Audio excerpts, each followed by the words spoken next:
सादर नमस्कार, सादर जय जिनेंद्र। क्षमा ब्रेकिंग जैन न्यूज प्रतिदिन प्रातः, दोपहर एवं रात्रि में देश भर से संपूर्ण जैन समाज से संबंधित सही और सकारात्मक समाचारों के लिए देखना और सुनना न भूलें। साथ में आपसे विनम्र निवेदन है कि यदि आपने इस चैनल को सब्सक्राइब नहीं किया है तो कृपया अवश्य कीजिए और शेयर और लाइक करके धर्म प्रभावना में सहयोगी एवं सहभागी बनिए।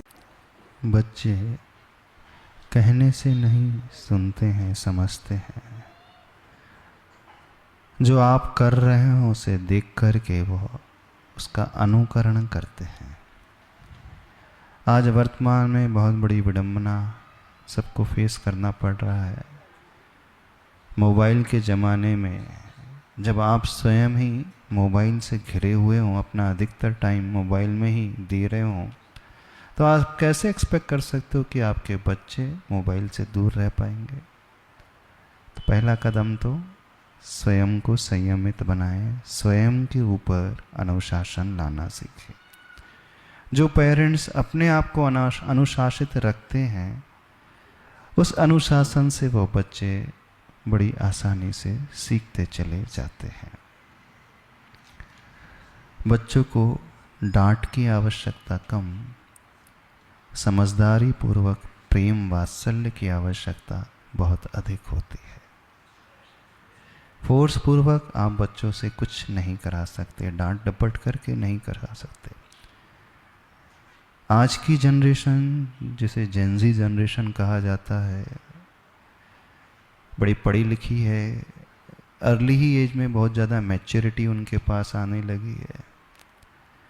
जो दुनिया पहले लोग 40 साल 50 साल में देखते थे, आज 10 साल की उम्र से ही वो सारी दुनिया उनके हाथ में आ गई है। बिल्कुल सब कुछ उनके पास अवेलेबल है। आज के बच्चे लॉजिक से समझने की बात करते हैं। आप उन्हें समझाने जाओ तो पहले वो तर्क रख देंगे, क्यों आप हमसे ऐसा कह रहे हो, क्या इसके पीछे कारण है, क्यों हम ये ना करें, क्यों हम मोबाइल छोड़ दें, क्यों हम पढ़ाई करें, क्यों हम धर्म करें, क्यों हम गुरु के पास जाएं। पहले उनके मन में प्रश्न उठते हैं। तो आप स्वयं पहले तैयारी करें कि जो प्रश्न मेरा बच्चा पूछेगा, मैं उन प्रश्नों का उत्तर कैसे दे पाऊंगा। तो पहले पेरेंट्स को भी नॉलेजेबल होना पड़ेगा। इतना ज्ञान तो उन्हें भी अपने भीतर विकसित करना पड़ेगा। यदि आप पढ़े लिखे नहीं हैं तो ये चिंता करने की कोई आवश्यकता नहीं है। आप चाहो तो सब कुछ सीख सकते हो। अगली बात, बच्चों के फ्रेंड सर्कल को हमेशा चेक करते रहें। एक टीनेजर में आते ही बच्चे माता पिता के पास समय कम देते हैं और दोस्तों के साथ समय अधिक बिताते हैं। तो जिनके साथ अधिक समय व्यतीत कर रहे हैं, तो आपको ये देखने की आवश्यकता है उनकी संगति कैसी है, सही है कि नहीं है। जो माता पिता अपने बच्चों की संगति अच्छे से चेक करते रहते हैं, वे सही मायने में पेरेंटिंग करने वाले होते हैं। बच्चों में जोश बहुत रहता है उस समय, लेकिन होश की कमी रहती है। तो माता पिता को बैलेंस बनाना पड़ेगा, कब उन्हें थोड़ा सा डांटना है और कब उन्हें प्रेम वात्सल्य देना है। अधिक ढिलाई भी नहीं और अधिक कड़ाई भी नहीं, बैलेंस बना करके उन्हें चलना होगा। एक बात और, बच्चों को थोड़ा सा समय देना सीखें। जो पेरेंट्स अपने बच्चों के लिए समय देते हैं, वे बच्चे उन पेरेंट्स की हमेशा सुनते हैं। अब आप लोगों के पास समय ही नहीं है और क्वालिटी समय ही नहीं है, तो बच्चे उस वात्सल्य को पाने के लिए कहीं और खोजने की कोशिश करते हैं। तो वो वहीं अट्रैक्ट हो जाएंगे, उन्हीं से जुड़ते चले जाएंगे। तो माता पिता को एक उम्र के बाद, अर्थात प्रवेशस्तु षोडशे वर्षे पुत्रम मित्रवत आचरेत, एक चाणक्य नीति आती है। लाड़येत 5 वर्षाणि ताड़येत 10 वर्षाणि प्रवेशस्तु 16 वर्षे पुत्रम मित्रवत आचरित। 5 वर्ष की उम्र तक बहुत लाड़ प्यार लालन पालन, उसके बाद 10 साल तक ताड़न भी होना चाहिए, लेकिन मारना नहीं। ताड़ने का अर्थ है उनकी गलतियों का रियलाइजेशन उन्हें कराएं, समझाएं अच्छे से, और डांटने की आवश्यकता है, डांटे भी। लेकिन जब बच्चा 15 की एज में आने लगे अथवा टीनेजर की एज में आने लगे, अब भूल जाए आप पिता हो आप माँ हो, उस एज में आते ही अब आपका आचरण बिल्कुल एक फ्रेंड की भांति, मित्र की भांति होना चाहिए। यदि जो माता पिता उस उम्र में बच्चों के मित्र बन जाते हैं वे कभी नहीं भटकेंगे, और जो नहीं बन पाएंगे वे अन्य मित्रों में अपनी जिज्ञासाओं का समाधान तलाश करने की कोशिश करते हैं। देखिए उस एज में आते आते उनकी बॉडी में फिजिकल चेंजेस होने लगते हैं, हार्मोनल चेंजेस होने लगते हैं, कई प्रकार की क्यूरियोसिटीज़ जानने की इच्छा उनके मन में होने लगती है। पिता से उन्हें डर लगता है, माँ से वो पूछ नहीं सकते, घर में बड़ों से डिस्कस कर नहीं सकते, तो उन्हें सबसे सुरक्षित स्थान जो नज़र आता है मित्र का, दोस्तों का। तो उन प्रश्नों को वो दोस्तों से शेयर करते हैं और लगता है कि दोस्त ही उन्हें अच्छे से बताने वाले होते हैं। तो क्यों ना माता पिता आप स्वयं ही उस उम्र में आते आते दोस्त की भांति व्यवहार उनसे करने लगो। तो यदि वे माता पिता मित्र बन जाएंगे तो वो बच्चा हर अपनी अंदर की बात को उन माता पिता से शेयर अवश्य करेगा। झिझक ना रखे, डरे भी ना, ये भी विचार ना करें कि वो बच्चा किस प्रकार के प्रश्न पूछ रहा है। आपकी उम्र में अलग स्थिति थी, आपको उस समय कोई फैसिलिटी नहीं मिल रही थी। आज हर बच्चे को सारी सुविधाएं मिल रही हैं, हर बच्चे को सब कुछ मिल रहा है, पैसा है, मोबाइल है, सुविधा है, खाना पीना, घूमना फिरना। तो बच्चा समय से पहले बहुत जल्दी मैच्योर होता चला जा रहा है।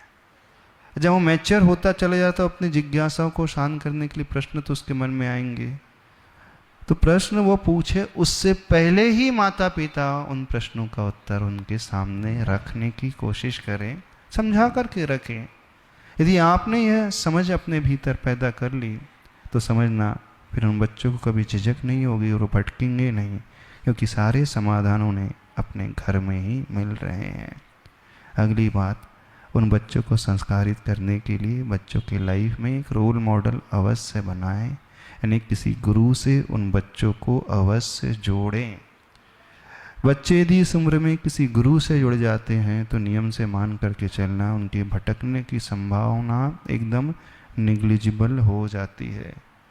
तो ये माता पिता का कर्तव्य है सामूहिक रूप से सारे फैमिली मेम्बर्स मिलकर के बच्चे जो चाहते हैं उनकी उस विशेष को भी फुलफिल करें। थोड़ा घूमना चाहते तो घूमने भी ले जाएं, तीर्थ यात्रा करने भी ले जाएं, यानी उनके मन में जो जो उठ रहा है मांगने से पहले आप देने की कोशिश करेंगे तो बच्चा भी पूर्ण रूप से आपके प्रति समर्पित हो जाएगा, वो आपसे कभी कुछ छिपाएगा ही नहीं। तो ये कुछ टिप्स हैं, आप अपने जीवन में उपयोग में ला सकते हैं। और इसके साथ एक बात और कहना चाहते हैं माता पिता से, अपने बच्चों की तुलना अन्य बच्चों से बिल्कुल भी ना करें, क्योंकि हर बच्चा अपने आप में यूनिक होता है। बच्चों को कभी इस प्रकार के शब्दों का प्रयोग करके संबोधन ना करें जिससे वो डीमोटिवेट हो जाए। ऐसा डांटे ना तो एक नंबर का गधा है, डफर है, कुछ आता ही नहीं है, ज़िंदगी में तो कुछ कर ही नहीं सकता है, सिवाय खेलने के, सिवाय तोड़ने के, सिवाय मस्ती के कुछ समझ में नहीं आता है। वो देखो वो बच्चा कितना अच्छे से पढ़ाई कर लेता है। दिन भर में बच्चा न जाने कि कितनी बार उन नेगेटिव सेंटेंस को सुनता है। एक रिसर्च हुआ था, उसमें प्रूव किया गया कि 14 वर्ष की उम्र तक आते आते प्राय हर बच्चा लगभग 1.5 लाख बार नेगेटिव उन वाक्यों को सुन लेता है। कौन से? तुझ में कुछ समझ नहीं है, कोई ज्ञान नहीं है, तो ज़िंदगी में कुछ नहीं कर सकता, तो एक नंबर का गधा है, तुझसे तो अच्छे भी सारे बच्चे अच्छे हैं। जब वो ये बार बार माता पिता से इन शब्दों को सुनता है तो उसे लगने लगता है हाँ माता पिता से अच्छा तो मुझे कोई जानता ही नहीं, माँ जो कह रही तो सही कह रही, मैं एक नंबर का गधा हूँ। वो अपने आप को गधा ही मान लेता, बस उसने अपने आप को गधा मान लिया तो ज़िंदगी में कुछ नहीं कर पाएगा। और सारा श्रेय जाता है उस माँ को बिगाड़ने का, उसे रोकने का, उसकी प्रोग्रेस रोकने का। बल्कि होना क्या चाहिए था, माँ को तो प्रोत्साहित करना चाहिए था कि तुम्हारे भीतर इतनी क्षमता है, तुम चाहो तो कुछ भी कर सकते हो। तो भूल करके भी अपने बच्चों से इस प्रकार के शब्दों का प्रयोग न करें, क्योंकि आप जो करोगे, आप जो कहोगे, वो उसे गहराई से स्वीकार कर लेगा। पर एक बहुत बड़ी गलती माता पिता अथवा उनके गार्जियन जो घर में बड़े होते हैं इस प्रकार से कर लेते हैं। और माता पिता क्या कहते हैं, हमारा उद्देश्य बहुत अच्छा है, बच्चों को सुधारने का तो उद्देश्य है, यदि डांटेंगे नहीं तो बच्चा सुधरेगा कैसा। ठीक है, आपका उद्देश्य बहुत अच्छा है, लेकिन बच्चे को आपका उद्देश्य नज़र नहीं आ रहा, आपके शब्द सुनाई आ रहे हैं तो उसी के अनुसार वो मान लेता है। आपका उद्देश्य बहुत अच्छा है तो उस तरीके से बात रखें जिससे वो आपकी बात को स्वीकारना सीखे। ये कुछ टिप्स है, अपने जीवन में आप उपयोग में ला सकते। Kshama breaking Jain news YouTube channel पर विज्ञापन देकर धर्म प्रभावना में बने सहभागी। विज्ञापन देने हेतु संपर्क कीजिए मोबाइल नंबर 9026900740 एवं समाचार एवं वीडियो भेजने हेतु WhatsApp number 9335236222। Kshama breaking Jain news YouTube channel देखने के लिए आपको बहुत बहुत धन्यवाद। सादर प्रणाम, सादर जय जिनेंद्र।